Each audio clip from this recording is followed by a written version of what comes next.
Assalamualaikum warahmatullahi wabarakatuh. Saya Putri Aprilia Winata dengan NIM 126101213/2026 akan menjelaskan materi tentang kejurusitaan dan eksekusi guna memenuhi tugas mata kuliah Administrasi dan Praktek Peradilan.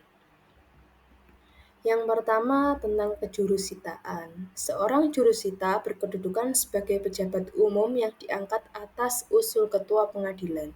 Beliau termasuk tenaga fungsional di pengadilan karena tugas sesuai fungsi yang dimilikinya membantu tugas-tugas administrasi peradilan. Dasar hukum mengenai jurusita. Dasar hukumnya yaitu Undang-Undang Nomor 14 Tahun 1970 diubah dengan Undang-Undang Nomor 4 Tahun 2004 tentang kekuasaan kehakiman. Diubah Undang-Undang Nomor 48 2009 tentang kekuasaan kehakiman.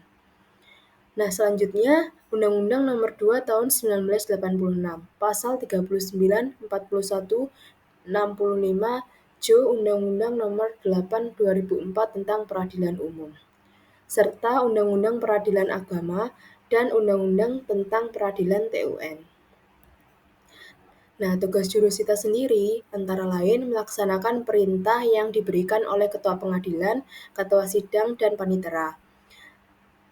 Yang kedua, melakukan pemanggilan, menyampaikan pengumuman, teguran, protes-protes, dan pemberitahuan putusan pengadilan menurut cara-cara berdasarkan ketentuan undang-undang. Yang ketiga, melakukan penyitaan atas perintah ketua pengadilan negeri dan dengan teliti melihat lokasi batas-batas tanah yang disita serta surat-surat yang sah apabila menyita tanah.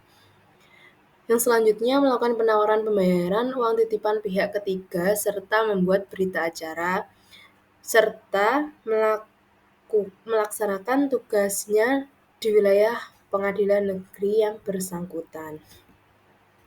Nah, syarat-syarat menjadi jurusita ada 6. Yang pertama, harus berwarga negara Indonesia. Yang kedua, bertakwa kepada Tuhan Yang Maha Esa. Yang ketiga, setia kepada Pancasila serta Undang-Undang Dasar 1945. Yang keempat, berijazah pendidikan menengah. Yang kelima, berpengalaman sebagai jurusita pengganti minimal 3 tahun. Dan yang terakhir, mampu secara rohani dan jasmani untuk menjalankan tugas serta kewajiban. Nah, jurusita dapat diberhentikan apabila yang pertama meninggal dunia, kedua pensiun, yang ketiga ahli tugas dan atau kepentingan dinas lainnya, yang keempat lalai atau tidak cakap dalam menjalankan tugasnya, yang kelima melakukan perbuatan yang tercela, yang keenam melanggar sumpah atau janji jurusita, dan yang terakhir sakit secara terus-menerus.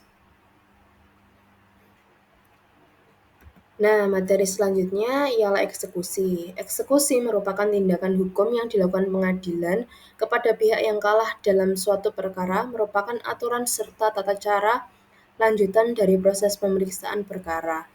Maka dari itu, eksekusi merupakan tindakan yang berkesinambungan dari seluruh proses hukum acara perdata. Azas eksekusi ada 4. Yang pertama, menjalankan putusan yang telah berkekuatan hukum tetap.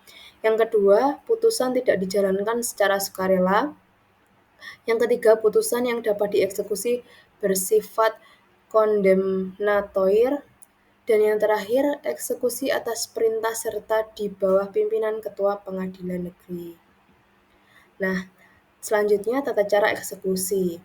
Prinsip ekonomi dalam menjalankan apabila putusan pengadilan telah memperoleh kekuatan hukum tetap, eksekusi baru merupakan pilihan hukum apabila pihak tergugat tidak bersedia menjalankan putusan secara sukarela.